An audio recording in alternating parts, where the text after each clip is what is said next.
Hello, my friends. Happy November, everybody. I'm pretty stoked that it's November. November means, first of all, pretty consistent weather for my business. It also means it's cool enough that I can keep Chickpea and Ollie with me all the time. So if you were watching any of my videos through the summer, I was doing a lot of bitching and moaning about just how incredibly hot it was and how it's affecting my business, and the fact that I was constantly coming home in between appointments to either swap out dogs or drop off a dog. And it was a lot of work and a lot of time, and I'm glad I'm through that.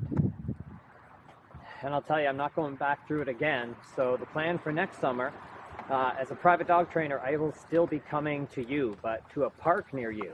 So I think what I'm going to do for the hottest months of next year, probably the end of May, June, July, August, and partway even into September, I'm going to just work with my client to find a park near my client's home where I can go and we can train there, and hopefully there's some shade for the dogs and a parking lot for the van where I can fire up the generator, because if I can run the generator, I can turn on the air conditioner in the back of the van and I don't need to bring the dogs home. So I'm going to try and change things, learn from this summer, change things for next year, and make it a little easier on everybody, the clients, both our dogs and me. And the opposite, last February was so cold and so snowy that I ended up canceling something like 60% of my appointments, which left me rescheduling into March and basically ruined all of March. So the other change I'm going to make for this year is I'm going to close for the month of February. Now, previous to COVID and everything that happened over the last year with the border being closed, my wife and I, we always took 2 weeks off and went down to Florida in February. So this year I've just decided I'm just going to take 4 weeks, close the business completely. That's the worst month of the winter. And then I'll reopen and begin booking clients again as of March 1st. So yeah, there was no point. It just made such a mess of last year, and I didn't really earn any money in February anyway, so I'd rather shut down, go to Florida and get some sunshine. Well, now that all the house cleaning is out of the way, let's talk a little bit about dog training like we like to here on my channel. So maybe you've heard this before. Ignore your dog's unwanted behaviors or bad behaviors and reward them for good behaviors. And that's the plan, right? And I will tell you, in my experience, that has never worked, ever. Essentially, if you ignore or don't acknowledge your dog doing something you don't want them to do, then that's the same as telling them it's okay.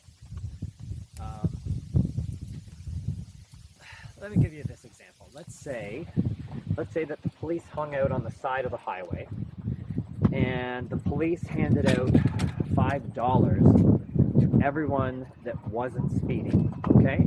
And for the people that are speeding, we're just going to ignore them because we want to ignore the unwanted behavior so that it goes away. So here's the problem. Yes, maybe some people will not speed so that they can get $5. That's true, maybe. But what if the incentive for the opposite behavior is stronger than the $5? Like, what if getting somewhere really quick is way better to you than $5? Then you're just going to speed because that's better, and you're actually rewarding yourself.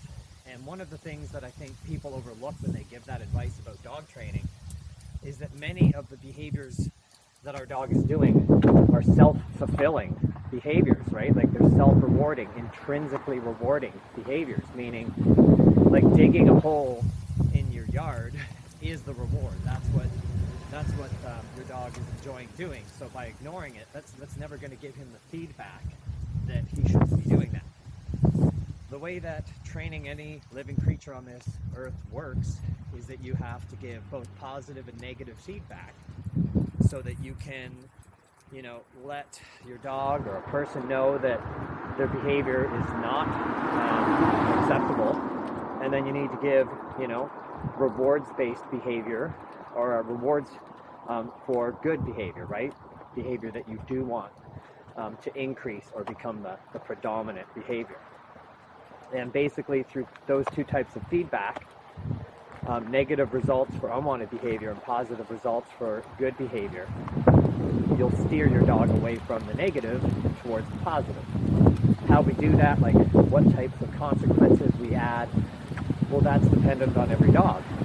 And we always just want to use sort of the minimum consequence, like whatever the mildest version of any consequence that we can offer in order to elicit a behavioral change.